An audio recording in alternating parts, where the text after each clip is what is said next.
ദൈവപുത്രന്മാർ മനുഷ്യപുത്രിമാരെ സൗന്ദര്യമുള്ളവരെന്ന് കണ്ടിട്ട് അവരെ വിവാഹത്തിനെടുത്തു എന്നുള്ളൊരു കോട്ടുണ്ട്. അപ്പോൾ അവിടെ സംശയമായി ചോദിച്ചിരിക്കുന്നത് എങ്ങനെയാണ്, ഈ ദൈവപുത്രന്മാരെന്ന് പറയുന്നത് മാലാഖമാരാണോ, ഏഞ്ചൽസ് ആണോ? മനുഷ്യപുത്രിമാരെന്ന് പറയുന്നത് സാധാരണ മനുഷ്യരാണോ? അപ്പോൾ ഏഞ്ചൽസ് ആണെങ്കിൽ എങ്ങനെ ആത്മരൂപികളായ ഏഞ്ചൽസിന് സാധാരണ മനുഷ്യരുമായിട്ടുള്ള ഒരു ലൈംഗിക വീഴ്ചയ്ക്ക് അല്ലെങ്കിൽ ഒരു ശാരീരിക ബന്ധത്തിന് പറ്റും? അത് പോസിബിളാണോ? ഇതൊക്കെയാണ് ആ ക്വസ്റ്റ്യനകത്ത് വരുന്ന ഡൗട്ട്സ്.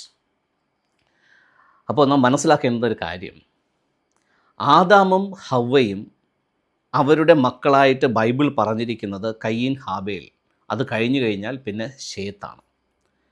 മറ്റൊരു സ്ഥലത്ത് പറഞ്ഞിട്ടുണ്ട് ആദാമിന് ആൺമക്കളും പെൺമക്കളും ജനിച്ചു എന്നുള്ളത്.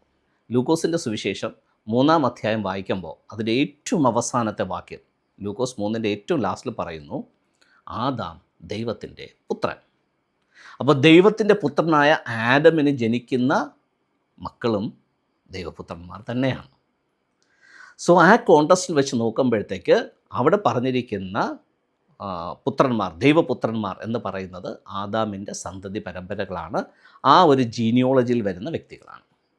അപ്പോൾ സ്വാഭാവികമായിട്ടും അടുത്ത ക്വസ്റ്റ്യൻ ഉണ്ടാകും, ആരാണ് മനുഷ്യപുത്രിമാർ? അപ്പോൾ ആഡമിൻ്റെ വംശപാരമ്പര്യത്തിൽ വരുന്ന വ്യക്തികളല്ലേ? അല്ല. ആഡമിനെയും ഹവ്വയും ദൈവം വേർതിരിക്കുന്ന സമയത്ത് ഭൂമിയിൽ വേറെയും ജനങ്ങളുണ്ട്.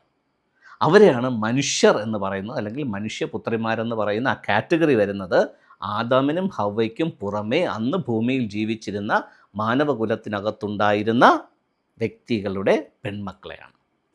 അപ്പോൾ ദൈവത്തിൻ്റെ ആഗ്രഹം എപ്പോഴും ആഡമിൻ്റെ വംശപാരമ്പര്യത്തിൽ വരുന്ന ആ ഡിവൈനിറ്റിയിൽ വരുന്ന വ്യക്തികൾ തമ്മിൽ വേണം വിവാഹബന്ധത്തിൽ ഏർപ്പെടാൻ എന്നുള്ളതായിരുന്നു ദൈവത്തിൻ്റെ ഒരു ഹിതം. എന്നാൽ ഈ ആദാമിൻ്റെ പാരമ്പര്യത്തിൽ വരുന്ന പുരുഷന്മാർ മാനുഷിക വംശാവലിയിൽ വരുന്ന സ്ത്രീകളെ കണ്ടപ്പോൾ അവർ വളരെ സൗന്ദര്യമുള്ളവരെന്ന് കണ്ടിട്ട് അവരുമായിട്ട് വിവാഹബന്ധത്തിൽ ഏർപ്പെട്ടു. ഇതാണ് ആ 6-ാം അധ്യായത്തിനകത്ത് പറഞ്ഞിരിക്കുന്ന കാര്യം. സോ ഇവിടെ ഒരിക്കലും ആ ദൈവപുത്രന്മാരെന്ന് പറയുന്നത് ഏഞ്ചൽസ് അല്ല, അല്ലെങ്കിൽ മാലാഖമാരല്ല, അത് മനുഷ്യർ തന്നെയാണ്. മറ്റേ വിഭാഗവും മനുഷ്യർ തന്നെയാണ്. ആകെ ഇത് തമ്മിലുള്ള വ്യത്യാസം എന്ന് പറയുന്നത് ആദാമിൻ്റെ വംശപാരമ്പര്യത്തെ ഒരു ഡിവൈൻ കൾച്ചറിലുള്ള അല്ലെങ്കിൽ ഒരു ഡിവൈനിറ്റിയിലുള്ള ഒരു വംശപാരമ്പര്യമായിട്ട് കാണുകയും മറ്റേത് അതല്ലാതെ നോർമലായിട്ടുള്ള ഹ്യൂമനായിട്ട് കാണുകയും ചെയ്തിരിക്കുന്നു എന്നുള്ള ഒരു വ്യത്യാസം മാത്രമേ അവിടെ ഉള്ളൂ. രണ്ടുപേരും മനുഷ്യർ തന്നെയാണ്.